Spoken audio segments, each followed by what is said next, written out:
is it so inconsistent? Construction is hard.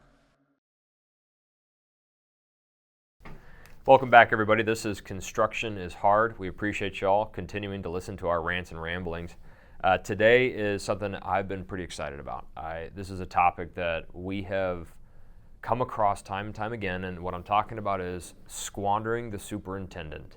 And we'll dive into what that means and why we chose those words. But the epitome of season 2 here in Construction is Hard is all about get a load of this shit. Okay, so these are the lumps of coal that'll help you can shovel into the locomotive to keep your train or your business moving.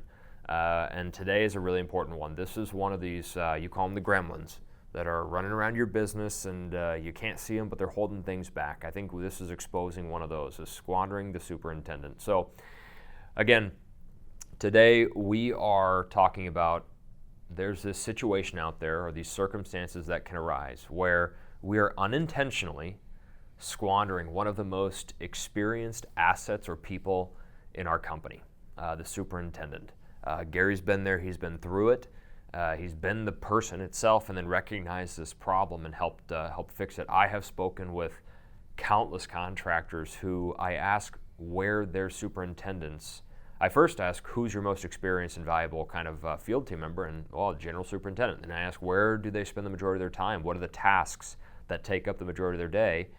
And a lot of it's around, they juggle the people across the project in their spreadsheet and they call and communicate all the changes out. And it's an extremely hard job, but also how did that happen? How did we get them there? How did we squander them? They could be doing so much more for our business. And so today is all about how can we take away those burdens to allow these people, these labor coordinators, the superintendent, that labor leader to best contribute to the company. So. Yeah.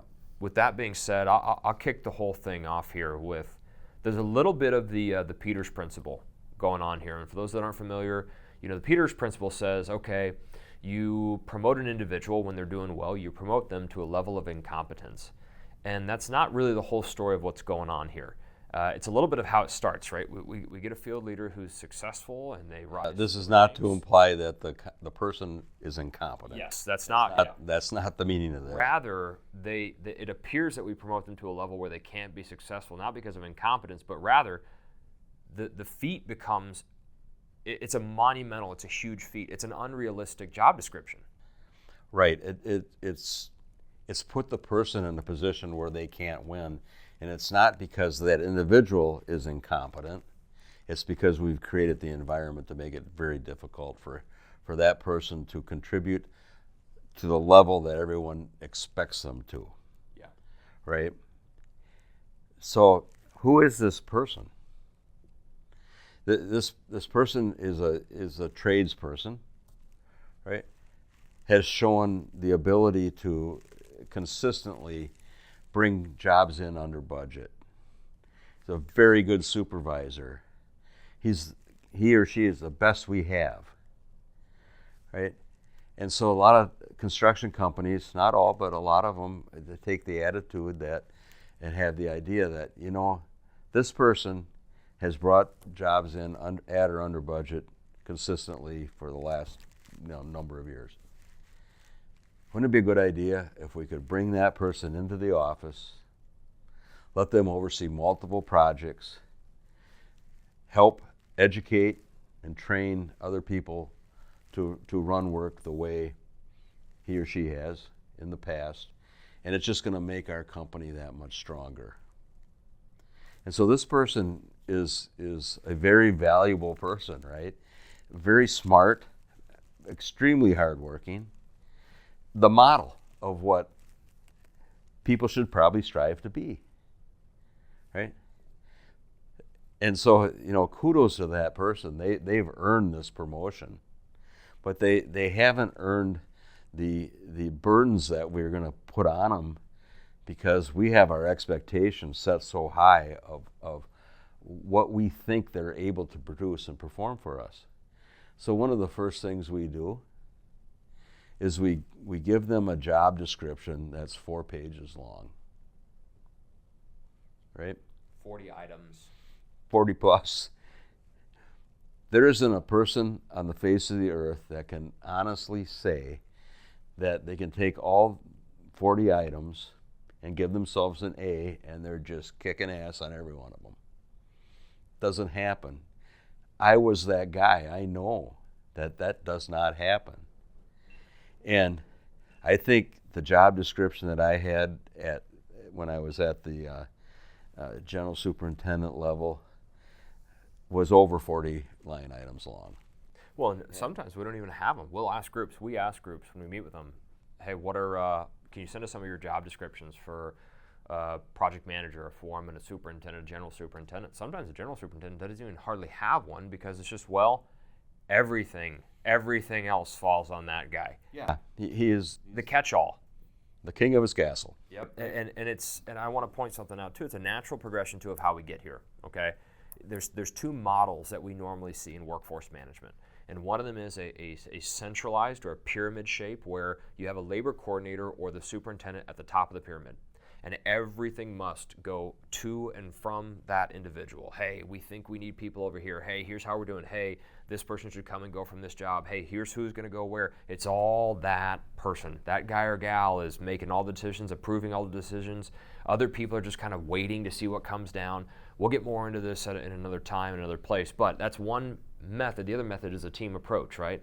We naturally end up going into that pyramid or superintendent or siloed model because, hey, this guy or gal, as Gary mentioned, they run work effectively on this job. So now we keep doing that, we keep promoting them, and then it's like, well, you run work effectively across a few jobs, and eventually, well, hey, you know what? How about you just run the work across all the jobs and monitor all the jobs? And that is when I like to say we put them in front of a monumental task that they are not equipped nor trained to truly manage or succeed in. We don't set them up for success. And what I mean by that is, okay, if you think about it, now we're saying, hey, you're going to run, a few hundred people. You're ultimately responsible for managing or shuffling or planning a few hundred people across, however many projects. Guess what? We're now telling that individual who's been an impeccable electrician and field leader their whole life that now you run a book of business. You're managing a book of business that is technically tens to hundreds of millions of dollars a year. And what tools do we give them? Hey, we got a subscription to Microsoft 2001, so if you want to use some Excel spreadsheets, have at it. And that's the only way out. When a lot of these guys start is, I gotta start building something to help me do this, and they build these intricate and elaborate spreadsheets, and it's what they've got. They have to, and every one of them takes decades sometimes for them to truly develop and get it just right. And then everybody has their special spreadsheet. And we've all, we've talked about this. We go down spreadsheet hell again. I'm in spreadsheet hell again. Right. And go ahead. Yeah, well, yeah, that's a good point. I was going to mention that on the job description. If I were to sit down and look at that job description and honestly grade myself across every one of the duties that I was assigned to do, I think I'd probably come up with about a C-. If I was honest with myself and the company that, am I looking at job costing on a weekly basis on every job and analyzing the efficiencies on that job? The answer there is no. You got promoted. You were promoted. You were successful. I thought I was a pretty good general superintendent. Looking back at it now, I still think I was a pretty good general superintendent, but I also know that the job description was way overwhelming. It was too much. I wasn't doing a good job across the board, and nobody knew it. That's why I got promoted, right? Nobody knew it. I didn't know it at the time. No one does. And so you do the best you can. And by the way, you're working 60, 80 hours a week. You're working very hard at this. And it can be a very frustrating, lonely job. It's stressful. You're constantly just barely making the grade, just barely getting to the next one. Yeah, I'm only 35 years old, man. Look at what it did to me. So yeah, it's hard on you. Yeah, time flies. Seriously, it is a grind. It is an absolute grind, and it doesn't have to be. It really doesn't have to be. I think you find in with union contractors in particular, you see this chain of command that's defined by the collective bargaining agreement. And it's just a natural migration to have the general superintendent sitting on top of the pile. He's on top of the heap. And it goes down through the general foreman and filters all the way down to the apprentices. It's a silo effect, right?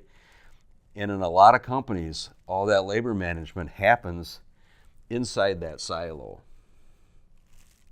Well, I've said this before, I'm going to say it again.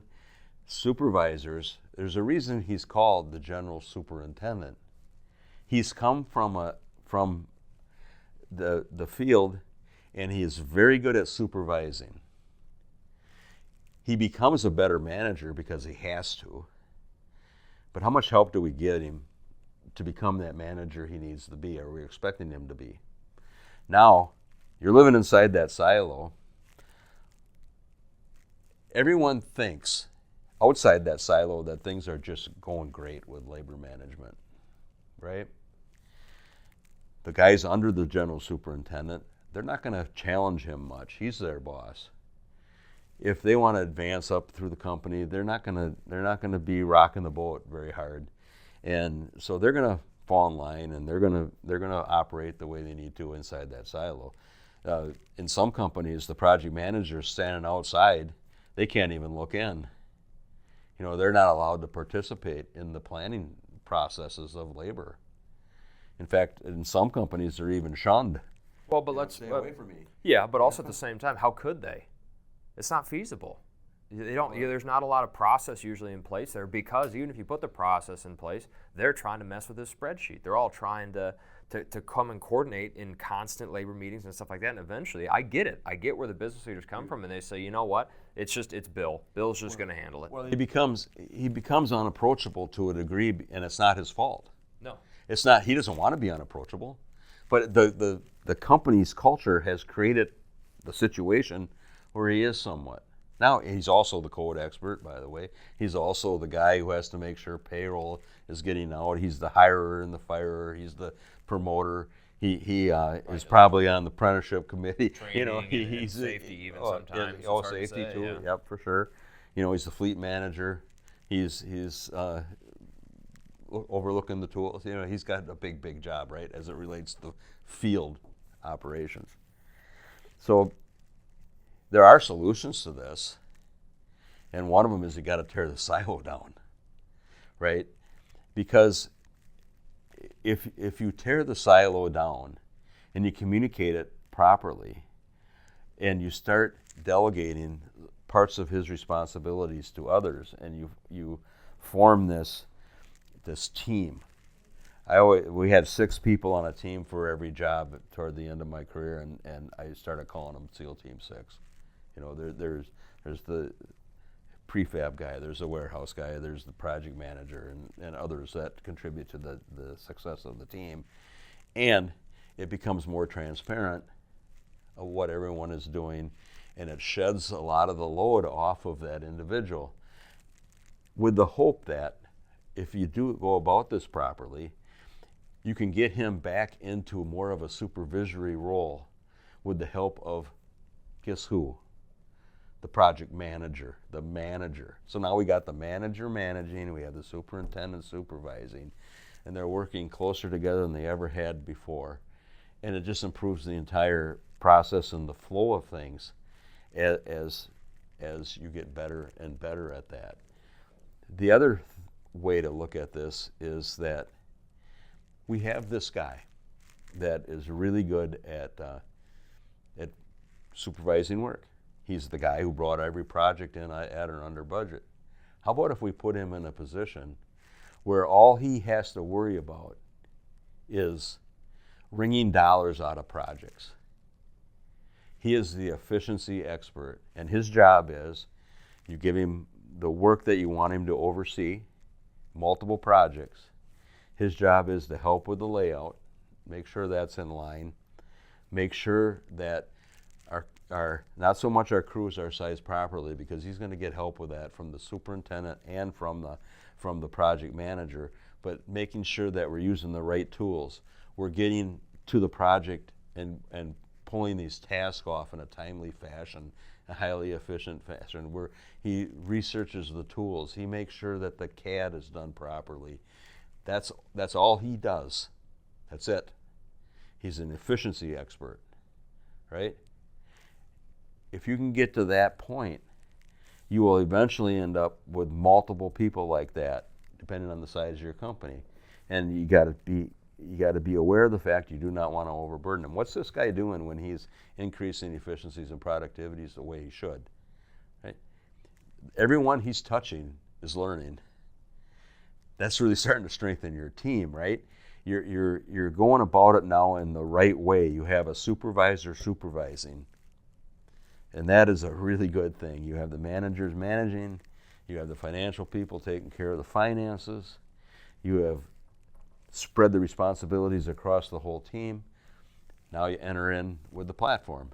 Now you can do this without the platform. Well, and that's but where I want to, yeah.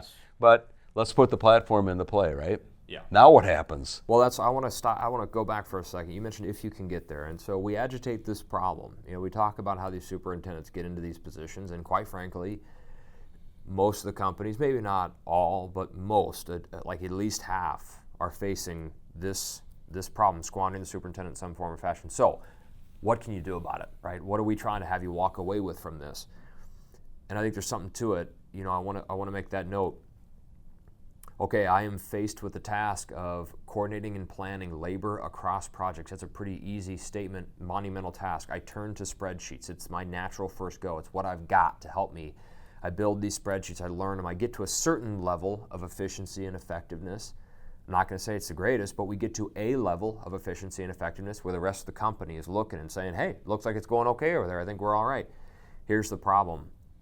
When we try to then go to the next level, right? When you go, hey, maybe there is a tool that could help us put a workforce management tool or a labor operations tool that can help us create a team approach to this, can help take some of the burdens off of this individual, to help standardize and create that visibility and break down that silo. You can come across this thing that I have personally experienced multiple times talking with these guys. They get Stockholm syndrome. And those of you that Stockholm syndrome is where you develop an affinity or a connection to your captor, to your keeper. You're held hostage, and you develop this affinity for the person. And I swear it's the same thing with some of these guys that develop their spreadsheets, and it's my special spreadsheet and don't touch it. When faced then with the opportunity to break away, I now have created, this is what I know. I know I can be this efficient with this tool. And that's what I'm comfortable with. And why would I take the risk? And that's where this goes back to the business leaders need to be the ones that say, hey, we need to take some of this off your plate. There is a better way. We can create a team approach. We can get you back to doing what you truly should be, and we'll create the most value to the company doing. And what you actually like to do. Create, raise your standard of living. Enjoy what you do for us again. Yeah. But you can get this natural sense of Stockholm syndrome. Why I say that is, don't put that burden of choice on them on top of everything else, quite frankly. Get their input by all means, 100%. Make sure it's something they feel good about, but don't be one of the groups that says, well, Bill, it's up to you. What do you think? Don't do that. That's a lose-lose for everybody, right? Now they have to say no. What do they have to gain? All they have to gain is a ton of risk that says, well, I already have this giant task in front of me. I'm managing a book of business with Excel, 2003, and now I'm supposed to be the one that leads us into this. And we've talked about this in the past, I get it, but this is another key point where you can do something about this. This episode of this podcast, Construction is Hard, can help you actually fix this problem, I'm telling you, and it's not a one-step or a one-stop shop to fix it. There is a series. This is an evolution. This is a journey. We were working with a contractor yesterday all day in our office in a workshop, and we kept reiterating, it's a journey, but one of the steps that you can take, a path that you can see forward with this journey is, if you put a workforce management platform in place, it will make it far easier as well as more feasible to create the processes, to then create the standard and create the visibility to be able to take some of these mission critical functions that fall on that superintendent, that general superintendent, that labor coordinator, It'll let you say, this person will contribute at this moment. People, process, technology. This person will contribute here, and I can audit and see what's going on to make sure that these things aren't falling through the cracks. And it provides you a bridge. It provides you a bridge, the workforce management bridge, to get away from this place of squandering your most experienced person being a slave to spreadsheets and playing phone tag. Yeah, this is truly a gremlin. This is a thing running around in your office that you may never become aware of, until you start asking the questions and start really taking a look at really how smoothly is your operation really running. This is hard to discover. Yeah, We're doing okay. It's hard to find this gremlin. Yep. This is a sneaky one running around. And it's I would ask, like, an easy way to think about it is, imagine your labor coordinator, your general superintendent, imagine that guy or gal that is ultimately making the decisions of who goes where from one job to the next. Then ask yourself, where do they spend the majority of their day? And I don't mean in the office, in the truck, on the project. I mean, do they spend the majority of their day looking at a spreadsheet, trying to balance the spreadsheet, trying to do the next great reveal and send out the latest version? You know what it is? It's the next fire. Yes. You're the company fireman is what you are. You're planning to wait for the next fire. Whose hair's on fire right now, and it doesn't take long for the fire to start, right? I mean, they're starting all around you. You just go, you attack the biggest one burning at the time. The other ones will sit there and smolder and flare up. But, being the company firefighter is not a lot of fun. And it takes a special human being to be able to do that too, and survive it for very long. So they're the company fire truck. What we're saying is, give everybody else in the company a fire extinguisher, and you probably can get ahead of a lot of these little fires that become big fires. Well, they don't become fires if if you extinguish them, you stomp them out before they start. You put a calm over the whole thing, the entire business. So with the platform, the platform fits perfectly into this whole thing. If you're going to restructure the way you're operating and you get more help for the general superintendent, you need transparency now. You need information in real time, right? You need to be able to see what the superintendents are seeing. You need to see what the foremen are seeing. You need to see what the project manager is seeing. And all stakeholders in each project need to be able to see certain amounts of information. It's very difficult to do without a platform that can control the permission levels, control the level of transparency, consolidate the information, looking at it in real time, a single source of truth.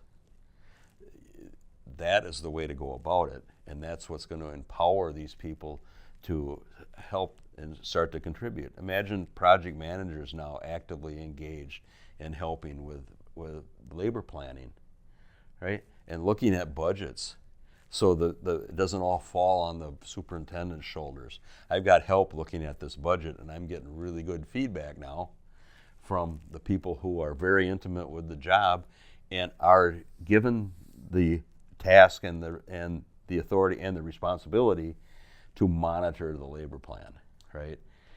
Along with the earned value analysis, and everyone becomes much more comfortable with the situation because the information we're given to accounting is a lot stronger, a lot more meaningful. The information that we're disseminating out in the field is that much stronger, it's that much more accurate. There's actually a budget in mind that we're watching on a if not a daily basis, a weekly basis.